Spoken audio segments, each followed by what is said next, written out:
Sanibona bafethu uvane lo. So menikhumbula kahle yesterday I did a video regarding iSAFA noHugo Bros. Nwazi ke bafethu udaba lika Hugo Bros icontract yakhe iyaphela njengoba nje kuzophela lenyanga lesikuyona okuJuly. Namhlanje umhla kabani na? Umhlanje umhla ka22 July. And ke inyanga iphela next week umhla ka31 July kuzobe kuLesihlanu. Ikhipha statement ke namhlanje uSAFA usho ukuthi ke awukakaze offerishe uHugo Bros ngecontract entsha. Reason why uzolokusabalala indaba ke kuthiwa ke uHugo Bros uzothola icontract entsha with iSAFA with iBafana Bafana. Aqhubeke ayicoach iBafana Bafana njengoba kiyiwa le kwiAFCON. Bayasha ukuthi ke lezo indaba lezo ayisilo iqiniso yabo. Kodwa ke into exaka abantu abaningi uSAFA before awuqali ukhipha statement regarding uHugo Bros. Sekwasikhipha istatement regarding uHugo Bros nini na ngomhla ka10 July. Mukhumbula kahle I did a video surrounding leyo incident nakhona. Lapho khona uSAFA waphumela obala washo ukuthi ke awukakaze usho ukuthi ke uHugo Bros useshiyile phansi yabo. Njoba nje uHugo Bros engekho la eSouth Africa engabuyanga neBafana Bafana ule eBelgium. Hayi ngoba eshiyile kwintambo zakhe yabo. Waze wakhuluma nabe indaba ke uDanny Jordan washo ukuthi ke uHugo Bros before icontract yakhe iphele with iBafana Bafana and iSAFA uzobuya ahlale phansi bathi ukuxoxa kahle ba reviewe ukuthi ke iBafana Bafana idlale kahle kanjani njengoba kade idlala le kwiWorld Cup and ke iziphi izinto abangasebenza kuzona ukuthi ke iBafana Bafana ibe better, maybe some potential talks yabo regarding iAFCON le ezodlala. Kodwa ke indaba iphuma nje kuthiwa nje uHugo Bros akakafiki la eSouth Africa so far kuzokhulunywa kuhlalwe phansi kuxoxwe yabo. Yoba nje ngikhipha le indaba iBafana Bafana kumele ilungisele next month kuzobe kuba nina kuzobe kuAugust. Njoba nje kuzobe kuAugust next month. I-international break elandelayo izobe ngoSeptember. August kuzodlala ama-games eBetway Premiership, uzobe buyela ama-games eBetway Premiership abadlali bazobe bebusy. But ke September 21 if I'm not mistaken, or September 21 up until October 6 ilapho khona i-international break izobe ikhona. iBafana Bafana iyomele idlale ama-games izokwazi ke iqualify for iAFCON. Njoba nje kumele bayodlala lawo ma games. So far uHugo Bros akakaphichapi yabo ukuthi ke azovala isikhala sakhe lapha na announce kahle ukuthi ke uyashiya kuBafana Bafana yabo. Iyona into econfuse abantu abaningi leyo. And ke mukhumbula kahle between iSAFA ngaphakathi nesihlalo esibangwayo okuyisihlalo sakhe uDanny Jordan. Currently uyena benosandile Zungu babanga isihlalo. Njengoba nje bebanga isihlalo ngomhla kabani na ngomhla ka12 September. Remember the game starts ngomhla ka21 September, but ke ngomhla ka12 September ilapho khona ekuyobekwa khona upresident omusha weSAFA. Njoba nje kuyobeka upresident omusha weSAFA, I'm sure Danny Jordan would want to use this opportunity ukuthi ke akwazi ukuthi ke apushe for his campaign ukuthi ke appoint a new coach noma ke aqhubekise icontract yakhe uHugo Bros. So far ama sponsors bedinga impendulo ukuthi ke ingabe ngempela uyaqhubeka uHugo Bros uyahlala noma ke kukhona inomunye coach ozo appointwa as the new coach. Ama sponsors njengo Adidas, njengo Standard Bank, those are the new sponsors. They need answers. Ngosikhathi phela kuphuma indaba izolo. Bona bazi ukuthi ke Hugo Bros uyahamba mekuphela uJuly, but ke Hugo Bros akakabuye eSouth Africa. Njoba nje engakabuye eSouth Africa akakabi khona clear ukuthi ke ubani ozoba coach. There are coaches yabo abakhona ababaliwe kulesikhundla lesuthi ke ngenzeka babe coach okubalwa khona bani na Peter Mosimane. Peter Mosimane ke niyazazi indaba ngaye kuthiwa ke uyena coach so far osaphumela obala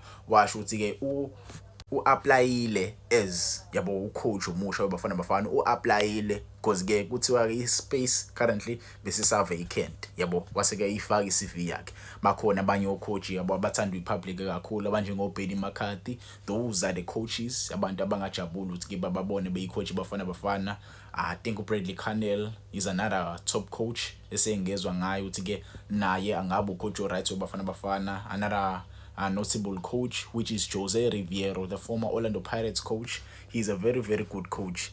Other coaches were included as well, but currently they have been appointed to their new clubs, which is Pyramids FC recently appointed Rhulani Mokwena, and Young Africans from Tanzania appointed to uManqoba Mngqithi yabo. So we have to cut off those two coaches, uManqoba and Rhulani Mokwena. So the coaches currently we are left with, we have ubani na Benny McCarthy, who is currently the coach of a national team, which is Kenya, the host nations of the upcoming AFCON. I don't think it's highly likely to see ubanina Benny McCarthy leaving his role lapha as the national coach of Kenya, because Kenya is part of the host nations. So I don't think ibona uyena uzoba ucoach omusha weBafana Bafana. I think the space is vacant for Peter Mosimane, because remember Peter Mosimane released a post stating that there will be big news coming ngomhla 23 July, which is tomorrow. So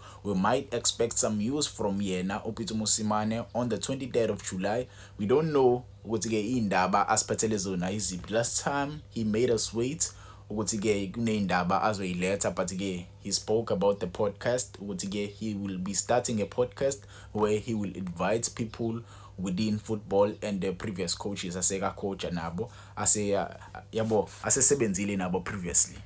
But-ke the situation currently is ubani ozoba ucoach uBafana Bafana. Ingabe iSAFA izosinikeza ifeedback ekahle, noma-ke bazowenza izinto ngo-last minute, because kumele sazi ukuthi-ke ubani ucoach omusha kusekhona isikhathi, because iBafana Bafana kumele ithole isikhathi se-preparation. As a coach, you cannot say uzo-announce ucoach omusha sekusele iviki lokuthi-ke kuyodlalwa ama-AFCON qualifiers. That might make iBafana Bafana ingaqualify.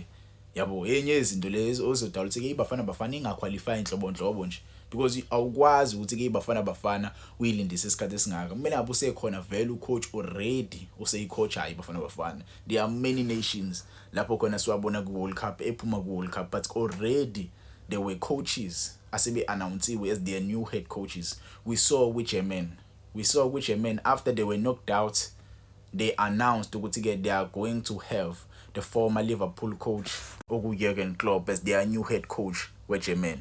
Yabo, there are other nations, I think Tunisia nayo, they appointed a new coach within the tournament. They appointed a new coach. There are many nations lapho khona be-appointe khona new coaches. Why are we taking isikhathi eside? Yabo, because the contract iyaphela next week. Miphele contract next week.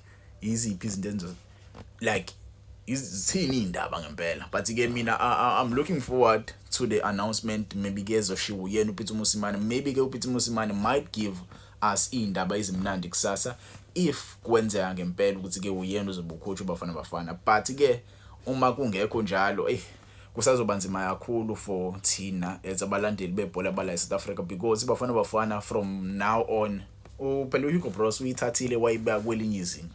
Njengoba nje ithathile wayibeka kwelinye izinga, kumele sithole another person ozosithatha sibeke kwelinye izinga. Yabo, currently it looks like izinto ziza ku standby because they don't know ukuthi-ke ubani ngempela ozoba ucoach omusha. So nakuma comments ngangitshela ukuthi kumuphi umuntu ofuna kuba ucoach omusha weBafana Bafana. Do you think Hugo Broos must continue at his post, or we must appoint a new head coach for the national team? Mina-ke I approve ukuthi-ke uPito abe the new head coach and Hugo Broos athathe umhlala phansi. I think isikhathi sakhe sesimfikele manje ukuthi-ke ayodla impesheni with-ke abazukulu bakhe. But-ke some people may tell me otherwise in the comments, because we know Pitso Mosimane is a very, very good coach. He has done a lot for the South African football.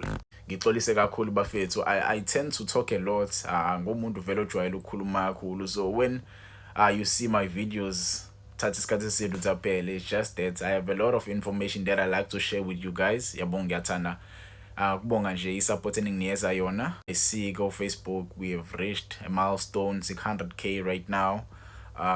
YouTube 25,000. Yabo, I'm available on Instagram. If you sebenzisa Instagram, you can just go on Instagram and just press follow. I don't usually use that platform a lot, but I'll try and start to post the content corner. I tried to boost the page last year, but I just fell apart. I don't know. It's hard to grow on Instagram when you are a content creator like me who do ama videos akanje. Akukho lula, yabo. But-ke ngiyabonga ngesupport eninginikeza yona bafethu. Uvano lo.